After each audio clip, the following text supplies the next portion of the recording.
So what's up guys, it's Ash here and welcome back to a brand new video. In today's video guys, I have some custom tactics for the 4-4-2. I adapted these originally from a Div 10 moment on Twitter and they've just been amazing guys. So I've tweaked them around a little bit for this week. As you can see, we're using them in the pro event here and we're currently 5-0 up with them in this game that we were playing. So they've been very good for me. I've been really enjoying them. I used them in the elite division. They're absolutely fine in that. Again, good in foot champs. So these 4-4-2 tactics that I'm about to show you are a little bit crazy. You know, you might think they're a little bit weird, but trust me, they're effective if you know how to use it correctly. And yeah, let's get right into the video, guys. If you guys want coins for FC24, make sure you check out MMOEXP.com. Their link is down in the description. They're very fast, they're very cheap, they're very reliable, and if you use my code Rema, you can get yourself a lovely 5% discount. Alright then guys, so for the 4-4-2, the one that we've been using, for the custom tactics, we have the defensive style on balance. Now the reason we use balanced is because it gives you the best control over your defense. So when you want to be aggressive towards your opponent,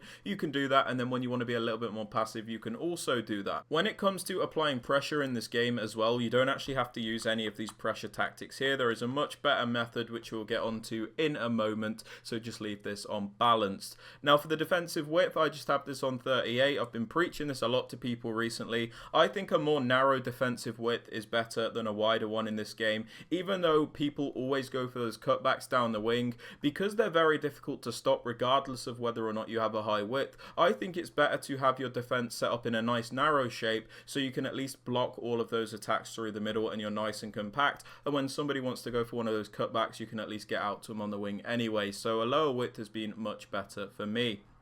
Now when it comes on to the depth guys, this is what I was on about when it came to the pressure in this game. So on the new gen versions of FIFA 24, EAFC 24, I keep messing that up, sorry. If you have your depth on 71, you will get this automatic press from the AI. It's a very strong press, very difficult for your opponent to play through. It's just very overpowered basically. You also get an automatic overload of the ball side, which makes it difficult to play through. And the thing about 71 depth, as opposed to using the pressure tactics up here, is that you don't actually get a stamina drain when you use 71 depth. So you can basically press like a madman all game and not get punished for it with a stamina drain. So this is something I hope gets fixed personally, but I don't think it will, and it's just really overpowered guys.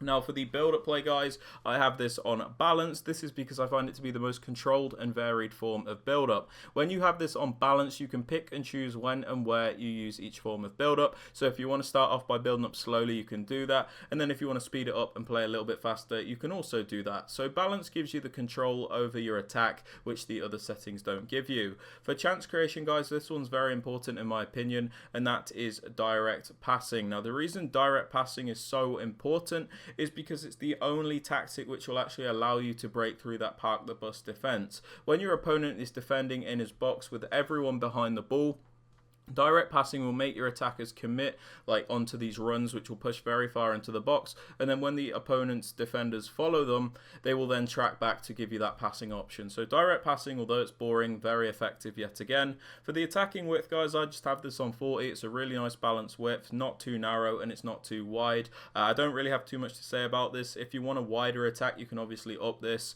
or if you want a lower like narrow attack, then you can also do that. So it's completely up to you really. For players in box guys, I have this on 6. This is so we can get a few players into the box to finish off those chances. And for corners and free kicks guys, I have these on 2, but this is a preference thing. You can do whatever you want with that. Sorry to interrupt the video guys, but I have noticed around 90% of you that watch the content are not subscribed. So if you are finding any of these videos helpful, please be sure to hit that subscribe button, as it does help me out massively. Also don't forget to drop the video a like as well. And with all that aside guys, let's get back to the video. Now moving on to the player instructions guys, this looks a little bit weird when we get through it, but trust me, it's just very good in game.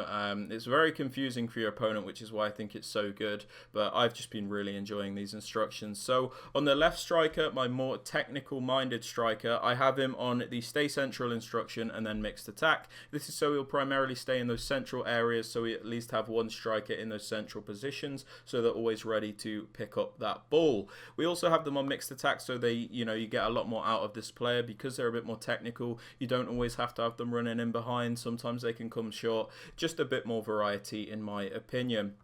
Now for the right striker, this one looks a little bit weird, but if you use a nice tall, lengthy striker like Haaland, somebody that is like, you know, a brute basically, and have them on the drift wide, get in behind and stay forward instructions, you will always have this player as like an outlet when you get the ball back. So if your opponent is pressing you, which they do so often, when you get the ball back with your centre backs, for example, you can launch the ball up to this player who is hanging out wide, and because they're drifting out wide near like the fullbacks, those players are typically smaller. So if you have somebody like Haaland, you can pretty much always win those headers and beat the press essentially. Getting behind obviously utilises the player's pace to get in behind the opponent's defensive line, very useful, and stay forward ensures that they will always be up there so you can get that option when you win the ball back.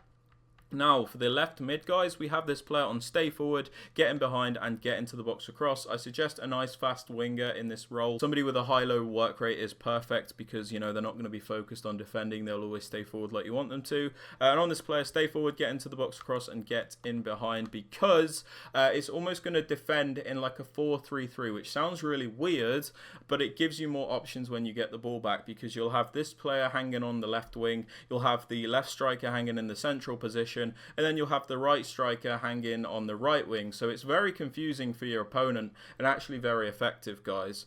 For the right mid, I suggest somebody with like a high work rate if you can get it. This is because they're going to have to like work overtime considering the fact we don't have as many defensive players back all the time. So somebody like Griezmann is fantastic. Somebody with that high work rate so you get that maximum contribution. Comeback on defense is important so that they will always fill in that gap that is left when we go forward and lose the ball. So comeback on defense important. Getting behind so he obviously, you know, tries to break through that opponent's defensive line, and then get into the box across so he is not hesitant to get into the penalty area. This player is very important in my opinion because they get into very odd positions which are hard for your opponent to mark.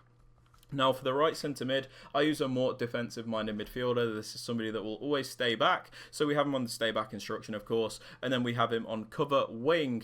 This is because, like I said, we have a lot of players committing forward in this formation. So on cover wing, basically he'll primarily try and defend those central areas, but if there is a massive gap out wide, he will then go over to cover that space as well. So it basically just doesn't limit him to always covering the central areas when it doesn't make sense to. For the left centre mid, I use a more box-to-box style player, so we leave him on the default settings, put him on get into the box across and cover centre.